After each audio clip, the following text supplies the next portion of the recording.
You know something's off. Days are passing, but your life feels stuck. You keep telling yourself you'll fix it tomorrow, but tomorrow never comes. Your mind feels messy, your routine is broken, and deep down, you're tired of it. Tired of waking up with a weight on your chest, tired of putting on a smile when inside, it feels like something's slipping, like you're slowly drifting away from the person you were meant to become. It's not that you're lazy, it's not that you don't care.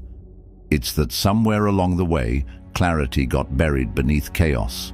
Discipline got traded for distraction. And purpose. It started to feel like a distant idea instead of a driving force. But here's a truth that hits harder than we care to admit. Life doesn't wait for you to feel ready. It keeps moving. And if you don't take the wheel, it'll drive you straight into regret. As Marcus Aurelius wrote, "You could be good today, but instead, you choose tomorrow." That single sentence, it's a mirror. Because every time you push your goals into the next day, every time you numb the discomfort instead of facing it, you're choosing to drift. Carl Jung once said, "People will do anything, no matter how absurd, to avoid facing their own soul." And isn't that what we do? We scroll, we delay, we distract. But at what cost? The uncomfortable truth is this: you already know what needs to change. You've known for a while. What you need now isn't more advice. It's a reason to act, to realign, to take your power back, one choice at a time. And if that's what you're looking for, clarity, strength, direction, then you're in the right place. Because today isn't about motivation. It's about ownership, about reclaiming your time, your mind, your mission. If what we're building here speaks to you, there's one simple free favor you can do. Just hit that subscribe button. It lets us know we're walking this path together. And trust me, we've got a lot more coming that you won't want to miss. Let's get into it. Clarity is your superpower. You ever feel like you're running, but you're not going anywhere? Like you're putting in effort, doing things, checking boxes, but somehow your life still feels off. That's not laziness. That's not lack of potential. That's a signal, a red flag that your energy is leaking into a dozen directions without purpose. And here's the truth: you can't hit a target you haven't defined. Most people aren't stuck because they're incapable. They're stuck because they've never really asked themselves what they're aiming for. Not in some vague, half-hearted way, but with brutal honesty. Clarity isn't just a nice bonus. It's the foundation. Without it, life turns into a blurry loop of reaction. Wake up, scroll, work, repeat. You move, but you don't progress. And the worst part? You start to feel like it's your fault. Like you're broken. But you're not. You're just misaligned. Marcus Aurelius once said, "If you don't have a consistent goal in life, you can't live it in a consistent way." And that hits hard, because that's exactly what most people are missing. A direction, a why, a point on the map. So let's strip this down. Forget what you've been told you should want. Clear the noise. What do you want? Like, truly. If nothing was off limits, no one to please, no judgment, what would make this life feel real to you? Clarity begins when you stop living by default and start living by design. And it doesn't require some 10-year plan. Start small. What excites you? What makes time disappear when you do it? What's the thing that, if you focused on it every day, would make your life feel less like survival and more like purpose? Plato believed that the unexamined life is not worth living. He wasn't being dramatic. He was pointing to something deeper. When you don't ask the hard questions, when you don't pause to define your own values, your own aims, you end up chasing someone else's. The car, the job, the lifestyle that looks shiny on the outside but feels hollow when you get it. That's how people end up successful on paper, but anxious and unfulfilled behind closed doors. Clarity is about subtraction, not addition. It's removing what doesn't align so you can see what does. Carl Jung once observed that people don't see God because they don't look low enough, meaning we often overlook the obvious.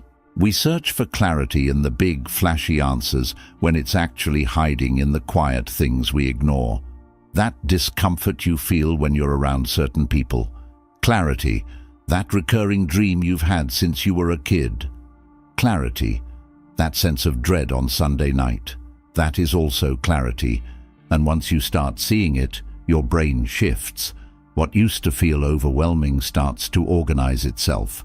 Your decisions get cleaner, your standards get higher, and suddenly the things you used to tolerate, chaos, uncertainty, distraction, don't sit right anymore. You start moving different. You speak with more weight. You walk into rooms with a sense of direction that people can feel even before you open your mouth. Socrates taught through questions, and for good reason. Questions ignite clarity. So here are a few. What are you pretending not to know? What are you tolerating that's actually draining you? And if nothing changes, where does that road take you in 5 years? These aren't easy questions, but they're necessary. Because clarity isn't about knowing every step. It's about choosing one true direction and giving yourself permission to follow it. Even Nietzsche, who was no stranger to inner chaos, believed that he who has a why to live can bear almost any how. That's the power of clarity. It gives your pain a purpose. It gives your struggle context. It doesn't remove the challenges, but it reminds you why you're facing them in the first place. So if you're feeling lost, don't panic. Don't self-destruct. Just pause, breathe, and start asking better questions. Define your North Star. Write it down, say it out loud, adjust it as you grow, but don't leave it blank. Because drifting might feel safe in the short term, but in the long run, it costs you everything. And here's the good news. Clarity isn't reserved for the lucky or the gifted. It's built, it's chosen, and once you have it, it changes how you move through the world. You stop chasing and you start creating. You stop settling and you start building. So pick up the pen, define your direction, and give your energy a destination that actually makes your life feel like yours again. Take control of your mind. You wake up every morning with a powerful tool at your disposal, one that shapes every experience, every decision, every emotion. What is it? Your mind. And here's the kicker. Whether you consciously take control of it or not, it's always in use. So, the big question isn't whether you'll use this tool, it's how you'll use it. Are you going to let it run on autopilot, driven by old habits and unchecked impulses, or are you going to take the helm and steer it deliberately? Let's get real about what it means to control your mind. This isn't about suppressing thoughts or trying to become a Zen master overnight. This is about recognizing that every thought in your head contributes to your life's trajectory. Like Aristotle famously said, we are what we repeatedly do. Excellence, then, is not an act, but a habit. Your thoughts are the seeds of these habits. If you plant seeds of negativity and doubt, don't be surprised when you harvest a life full of frustration and failure. But if you sow thoughts of resilience, positivity, and purpose, you prepare the ground for a flourishing existence. Take the reins by starting small. Notice a negative thought. Acknowledge it, sure, but don't invite it to sit down and make itself at home. Carl Jung once highlighted the power of our shadow selves, but he also taught us that we have the power to confront and understand these darker aspects, integrating them into our growth, rather than letting them drive our decisions unconsciously. So when fear whispers that you're going to fail, respond with a wisdom that is uniquely yours. Every failure is just another step towards success. I learn, therefore I grow. Control extends beyond combating negativity. It's about crafting a narrative in your mind that aligns with your aspirations. Socrates urged us to know ourselves, and part of that knowing is crafting our internal dialogue to support our true desires and values. If your internal dialogue matches what you truly want from life, you're not just thinking, you're manifesting. And let's talk about those moments when controlling your mind seems impossible, when stress, anxiety, or fear feel overwhelming. This is where Nietzsche steps in with his idea of amor fati, the love of one's fate. Embrace every thought, every emotion as necessary parts of your journey. By accepting these elements, not as enemies but as guides, you learn more about yourself and how to achieve mastery over your impulses. But how do you make this practical? Start by setting aside time each day for reflection. Reflect on your thoughts, your reactions. Are they serving you? Are they leading you towards the life you want? Or are they holdovers from old fears and failures? Use this time to reshape, to refine, to redirect your mental energies. Remember, controlling your mind isn't about achieving a state of constant happiness or unbroken productivity. Plato reminded us that the soul is a complex entity with many competing desires and interests. The goal is harmony, not unison. It's about making sure all parts of you are heard, understood, and directed towards something worthwhile. Discipline is freedom, not punishment. Everyone wants freedom. Freedom to live how they want, to build something meaningful, to feel in control of their time, their body, their mind. But here's the truth most people avoid. Freedom doesn't come from doing whatever you feel like. It comes from doing what's necessary, even when you don't feel like it. That's the paradox. The path to real freedom runs straight through discipline.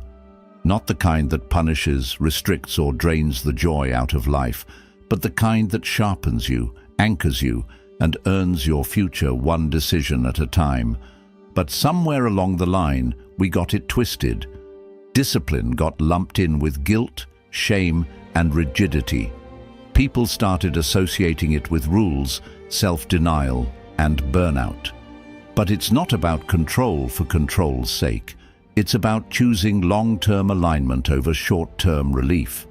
As Epictetus said, "No man is free who is not master of himself." That kind of mastery isn't about white-knuckling through life. It's about training your impulses to serve your purpose instead of letting them run the show. Think about it. Every time you delay what matters for what's easy, you're casting a vote for the version of you who stays stuck.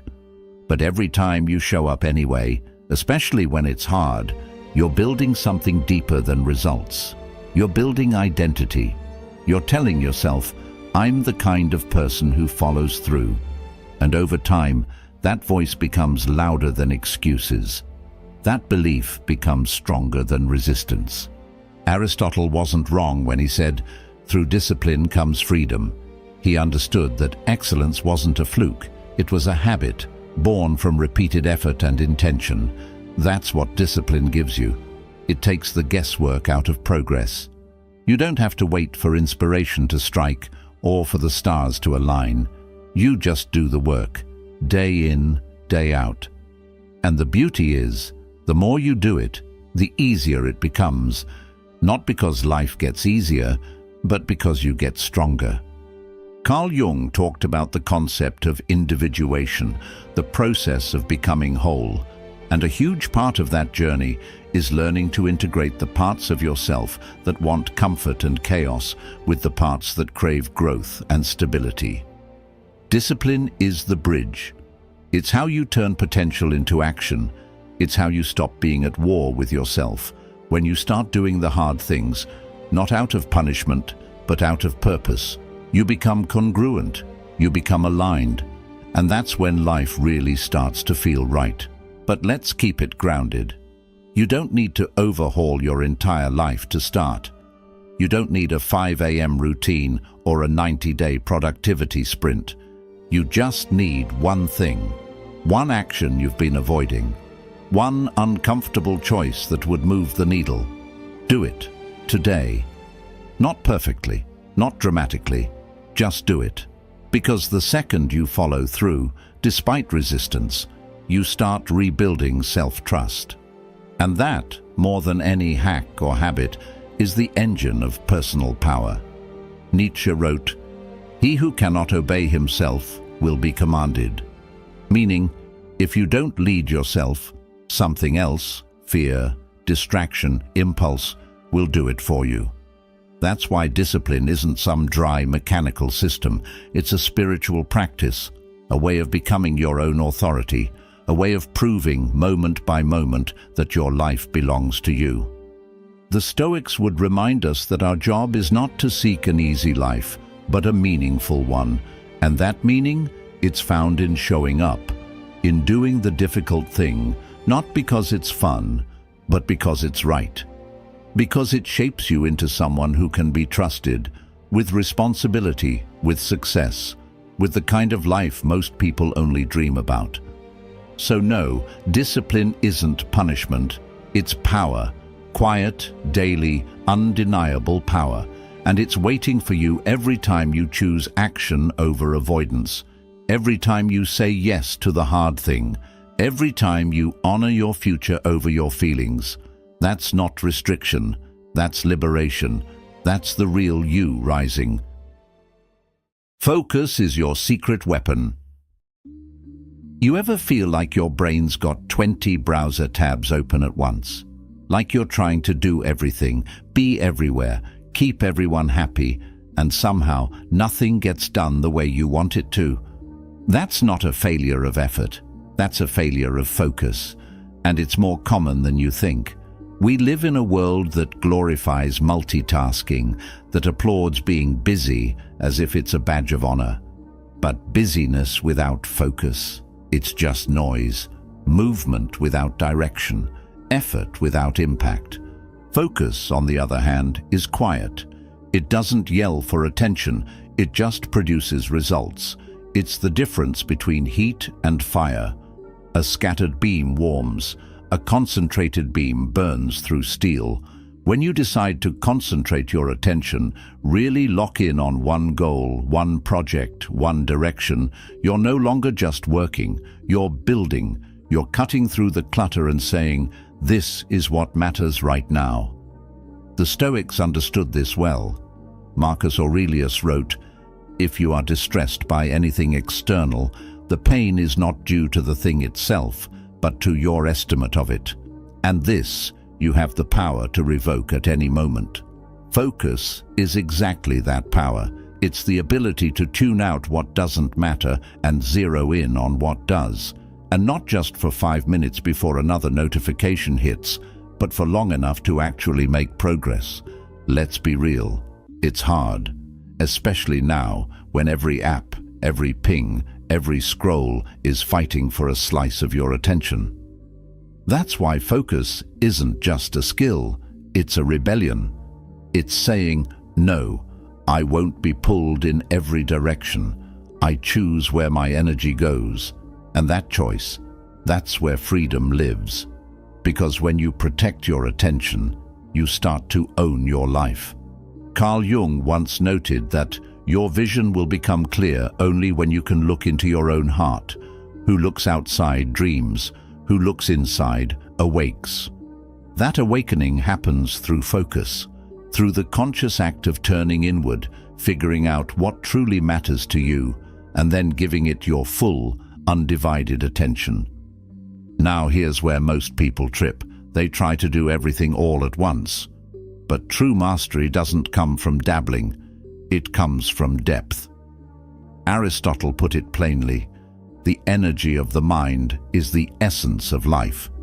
So where that energy goes, that's where your life follows. If you want clarity, success, peace, whatever it is, it's going to require you to choose, to say yes to one thing and no to 100 others, not because they're bad, but because they're not the one thing that moves you forward. This kind of focus builds momentum. It's like training a muscle. At first, your mind resists. It wants to jump around, check your phone, scroll, avoid, but the more you train it, the stronger it gets. You stop flinching at boredom. You stop chasing stimulation. You start chasing purpose. Socrates believed that the secret of change is to focus all of your energy not on fighting the old, but on building the new. That's the magic of focus. It's not about fixing everything. It's about building something better by consistently pointing your energy in the same direction until the results start to speak for themselves. And let's not forget what Nietzsche added to the conversation. One must still have chaos in oneself to be able to give birth to a dancing star. That chaos, that wild creative energy, it's not the enemy. But if you want to turn it into something brilliant, something lasting, it needs direction.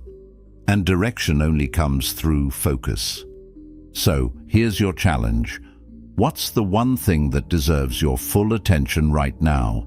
What's the one project, habit, goal, or dream that if you committed to it fully would change the trajectory of your life? Pick it, name it, and then build your day around it. Protect your time like it's sacred. Set boundaries like your peace depends on it, because it does. You don't need to be everywhere. You just need to be fully here. One goal, one task, one clear direction, and if you stay with it, if you pour your energy into that one thing, it will pour back into you, not all at once, but over time it will compound. That's how deep work works. That's how mastery is built. That's how focused energy turns potential into progress. So stop trying to do everything. Do the right thing. Do it deeply. Do it with presence. Focus is not just your secret weapon. It's your way out of chaos and into something extraordinary. Persistence is the bridge to everything. There's this moment, quiet, invisible, but powerful, when life hits you harder than you expected. You planned, you prepared, you even hyped yourself up with all the right intentions. And still, things don't go your way. Maybe the opportunity slips through your fingers. Maybe people let you down. Maybe you let yourself down. And in that moment, most people start to question everything. Was I ever capable? Was this even meant for me? But here's the truth most people miss. It's not the setback that defines your story. It's whether or not you decide to keep showing up. Persistence isn't loud. It's not flashy. No one claps for you when you do the hard thing quietly for the 100th time. But that's where real strength lives, in the repetition, in the refusal to stay down, in the quiet decision to try again, even when you're tired, even when you're discouraged, even when no one's watching. As Marcus Aurelius wrote, you have power over your mind, not outside events. Realize this, and you will find strength. When you stop outsourcing your strength to circumstances and start cultivating it within, persistence becomes your power. And here's the beautiful irony. Most of the people you admire, the ones who seem to have it all figured out, they didn't get there because life was smooth. They got there because they were willing to fail, adapt, and move forward anyway. Carl Jung believed that, I am not what happened to me, I am what I choose to become. That choice, to rise again after being knocked down, is the heartbeat of persistence. It's easy to keep going when the path is clear and the results are quick. But that's not where growth happens. Growth happens when progress slows, when doubt creeps in, when no one else believes in your vision but you. That's where most people turn around. But that's also where something magical can happen. If you stay, if you push through, if you stop waiting to feel ready and just commit to the process. Plato once said, courage is knowing what not to fear. And persistence is just courage on repeat. It's choosing not to fear slow progress. It's choosing not to fear the judgment of others or the discomfort of the unknown. It's choosing to trust that the seeds you're planting today, even if you can't see them growing yet, are doing work below the surface. You don't need to have all the answers. You don't need to be perfect. You just need to be consistent. Consistency beats intensity over time. One brick at a time builds a foundation. One rep, one conversation, one uncomfortable step forward. Every small act stacks. Every time you choose discipline over doubt, effort over excuses, you're reinforcing the mindset of someone who refuses to stay average. Socrates, known for his method of constant questioning, believed that an unexamined life is not worth living. But persistence is what gives us the chance to examine life through action, not just thought. To live fully by continuing forward, adjusting, evolving. Not just thinking about change, but doing the work day after day, especially when it's hard. And Nietzsche, he put it bluntly, "He who has a why to live can bear almost any how." When your purpose is clear, you can withstand the chaos, the waiting, the rejection. Persistence doesn't mean never falling. It means knowing exactly why you'll stand up one more time than you fall. Gratitude rewires everything. You ever notice how easy it is to spot what's wrong? How your mind naturally zooms in on the mistake, the delay, the thing that didn't go as planned? It's like we're wired to hunt for problems. Scroll long enough, and you'll start believing the whole world is falling apart. But here's the catch. Your brain's not broken. It's just trying to protect you. It's built to detect threats. What it's not built to do automatically is appreciate what's working. That takes effort, awareness, practice. But when you train it, that's when everything begins to shift. Gratitude isn't just a feel-good emotion, it's a weapon, one that can cut through negativity, anxiety, even burnout. Marcus Aurelius once wrote, "Very little is needed to make a happy life. It is all within yourself, in your way of thinking." And that's the whole point. Gratitude rewires how you interpret your life.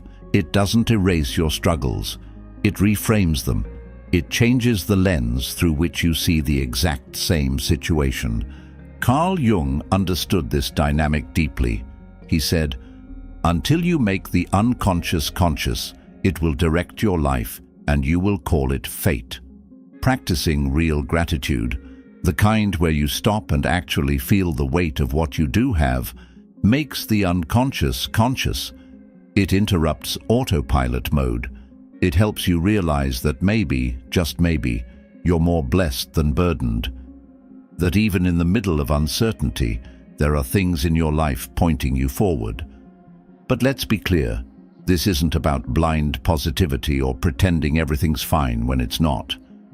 True gratitude exists alongside struggle.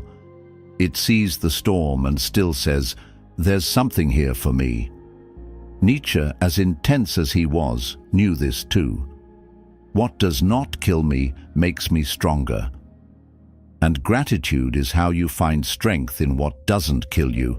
It's how you extract the meaning from the mess. It's how you remind yourself that you've survived before and you'll rise again. Start simple. Each morning, say 3 things out loud that you're thankful for. Doesn't matter if they're big or small. A warm cup of coffee, a text from someone who gets you, the fact that your heart is still beating and you've got another shot at this life. The key isn't just to list them, it's to feel them, let it sink in, let it change your chemistry, because it will. Studies show that genuine gratitude alters brain function, reduces cortisol, increases resilience. You literally become harder to break. Plato once said, "A grateful mind is a great mind, which eventually attracts to itself great things." That's not just philosophy, it's momentum. What you focus on expands. If all you see is what's lacking, your world becomes scarcity. But if you train your mind to notice what's present, what's possible, what's good, you begin to experience abundance even before anything external changes. Socrates believed that contentment was natural wealth. That's what gratitude offers, not more stuff, but more satisfaction with what already is. And from that place of contentment, you make better decisions. You feel clearer. You speak with more presence.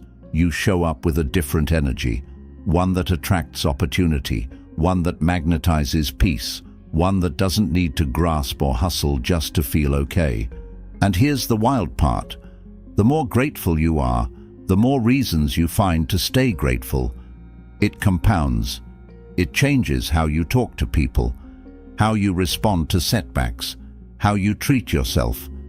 It takes you out of survival mode and into creation mode, because when you realize how much you already have, you stop wasting energy on proving your worth. You already know it. So the next time life feels heavy, start small. Close your eyes, take a breath, find one thing, just one, that's still working. Let it remind you that not everything is broken. Let it remind you that you're still here. And being here? That's something. That's everything. Gratitude won't solve all your problems, but it will change the way you carry them. And sometimes that's the shift that changes it all. Action is the answer. Always. You ever catch yourself stuck in your own head? Replaying ideas, possibilities, doubts, like a mental carousel that never stops spinning. You plan, you journal, you visualize, and still nothing moves. That's not laziness. That's the trap of overthinking. It feels like you're being productive, like you're making progress by thinking through every angle. But let's call it what it is. Hesitation dressed up as preparation. And the longer you stay there, the wider the gap grows between the life you dream about and the life you're actually living. The truth? Action is the only thing that breaks the cycle. You don't need another self-help video, another perfect moment, or one more motivational podcast before you begin. You need movement, not massive leaps, not a total reinvention overnight, just motion, one step, one uncomfortable call, one task you've been avoiding. Because as the Stoics taught, philosophy isn't about talk, it's about living.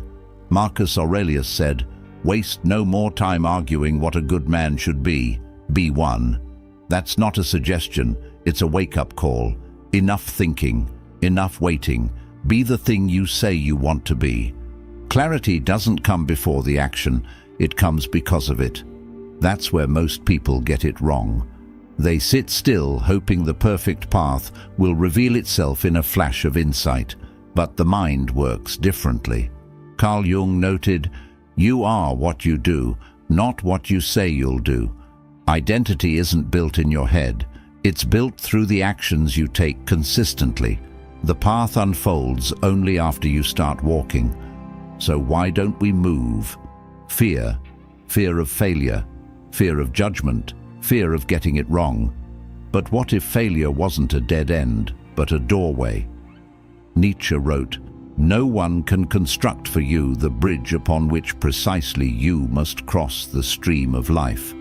That bridge, it's made from your own actions. No one else can build it for you. No blueprint exists that fits everyone. Your bridge is personal, and you build it with your steps, not your thoughts. Even Aristotle understood this when he said, "We learn by doing." Action is how we gain knowledge, not the other way around. You don't wait until you're wise enough to act. You act your way into wisdom. You learn on the job, in real time, through messy attempts, awkward starts, and imperfect efforts. Because that's where growth hides, not in the planning, but in the execution. Let's be real. Inaction is seductive. It gives you the illusion of safety, but safety without motion is stagnation, and stagnation breeds frustration. You weren't meant to live in standby mode. You were built for movement, for momentum, and that momentum? It starts small, micro shifts, tiny wins, that uncomfortable email, that workout you skipped yesterday, that project you keep putting off. Every action is a vote for your future self. Every movement pulls you closer to the version of you that actually does what they say they're about. Socrates believed that the key to a meaningful life was not just in asking deep questions, but in living the answers. You don't need to have everything figured out to begin.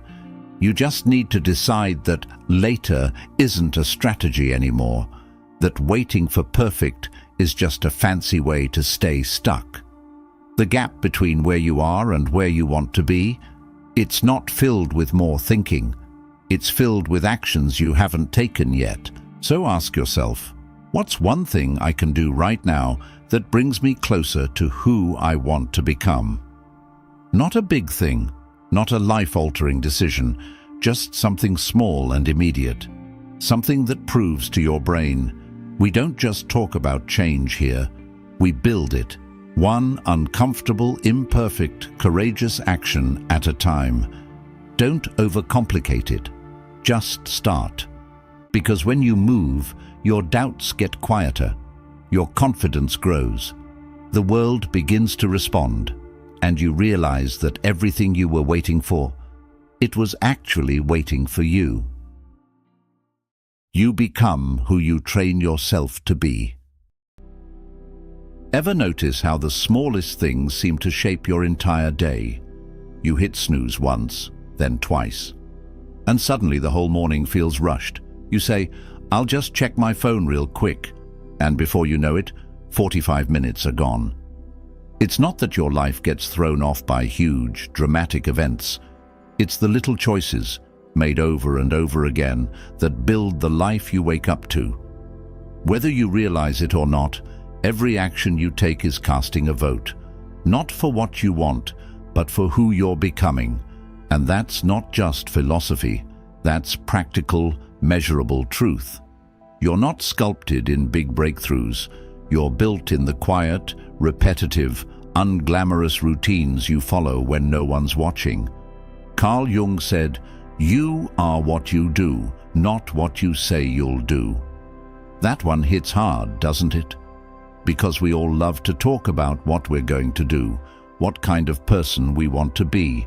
But the mirror doesn't lie. It reflects your patterns, not your intentions.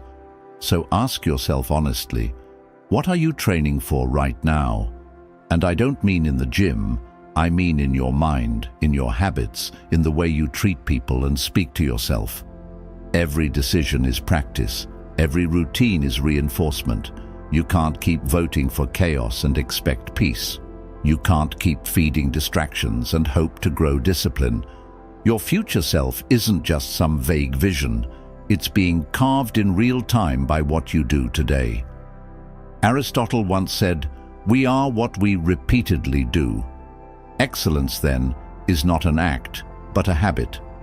That line, it doesn't care about motivation. It doesn't care how inspired you feel. It's about consistency. Doing the right thing, especially when you don't feel like it, is how identity forms. You don't become a writer by waiting for inspiration. You become one by writing. You don't become fit by buying the gear. You become fit by showing up and sweating. Simple, not easy, but always true. The Stoics understood this intimately. They didn't believe in waiting around for motivation or fate to bless them with transformation. They believed in self-discipline, in choosing what was hard, because it made you strong. As Seneca said, it is not that we have a short time to live, but that we waste much of it. And how do we waste it? By letting our habits drift, by assuming we can get to it later, by training ourselves to settle into patterns that take us further from who we say we want to be. Nietzsche pushed this even further. He wrote, "Become who you are," which sounds almost paradoxical. How can you become what you already are? But he wasn't talking about becoming someone new. He was talking about uncovering the parts of you that get buried under fear, distraction, and laziness. The potential that already lives inside you, waiting to be revealed through repetition, through commitment, through work. This is where structure comes in, not to suffocate your freedom, but to unlock it. A good routine doesn't trap you, it sets you free. It removes the daily friction of indecision. It helps you move from intention to execution without burning energy on the "should I" or "shouldn't I." internal debate. You want to be someone who reads more. Put a book by your bed, someone who values health. Build workouts into your calendar like meetings. These aren't just productivity hacks, they're expressions of identity. Plato once said, "The first and greatest victory is to conquer yourself." That victory happens in micro moments, when you say no to the easy out, when you get up instead of staying in bed, when you speak the truth instead of what's convenient. These are small wins, sure, but over time they shape you into someone you trust. And that's where real confidence comes from. Not hype, not ego, trust, the kind you earn by keeping promises to yourself. So no, you don't have to be perfect. You don't need to crush every goal or overhaul your life overnight. But you do have to start moving with intention. Who you're becoming isn't out there waiting. It's showing up every time you choose progress over procrastination, momentum over comfort, purpose over patterns.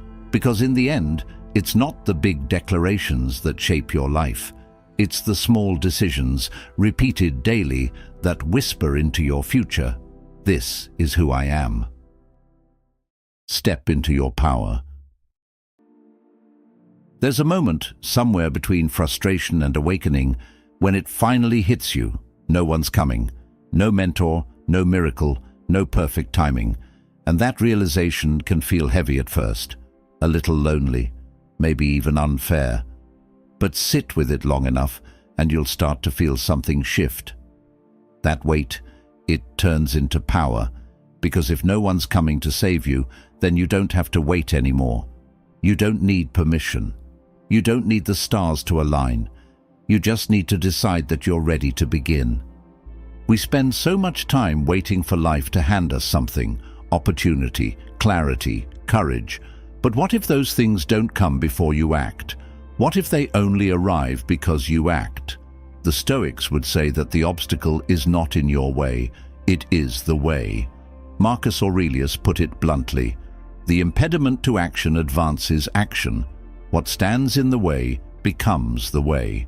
You're not meant to avoid challenges, you're meant to rise to meet them. And rising doesn't mean flipping your whole life overnight. It means choosing, clearly, decisively, to stop coasting, to stop hoping the external world will fix what's misaligned within. Carl Jung said, "The most terrifying thing is to accept oneself completely."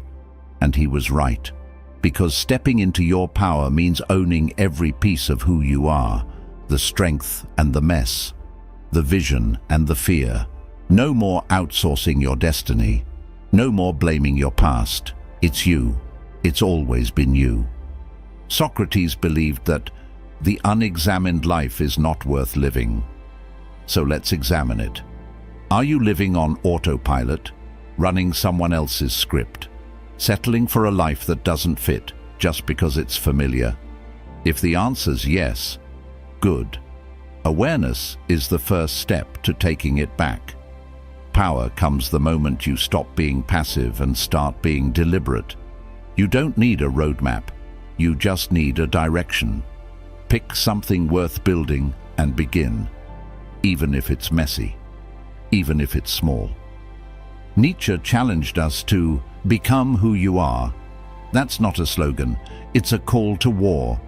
Because becoming who you truly are requires shedding who you were taught to be. It means unlearning the fear, the shame, the self-doubt that was handed to you before you ever knew how to fight back. It means reclaiming your identity, not the polished one you present online, but the raw, imperfect, powerful one that's been buried under years of hesitation. And here's what most people get wrong. They think stepping into their power means feeling confident first. That confidence comes before action. It doesn't. Confidence is a byproduct of movement, of follow-through, of showing yourself day by day that you can trust the voice inside. The more you act, the louder that voice gets. And soon the world stops shaping you, and you start shaping it. Aristotle reminded us, knowing yourself is the beginning of all wisdom. But knowing yourself isn't just introspection, it's reflection plus responsibility. It's looking at where you are, where you've been, and asking yourself, where do I want to go now? Then walking in that direction, imperfectly, but with purpose. The power to transform your life isn't found in some book, course, or coach. It's found in the daily choice to show up as the version of you who's done waiting and ready to build. So here's the final truth. The future doesn't unfold randomly. It responds to you, to your actions, to your mindset, to your consistency. And if you keep showing up with clarity, courage, and commitment, the kind of life you thought was impossible, you'll start living it. You're not missing anything. You're not too late. You're not too broken. Everything you need is already inside you.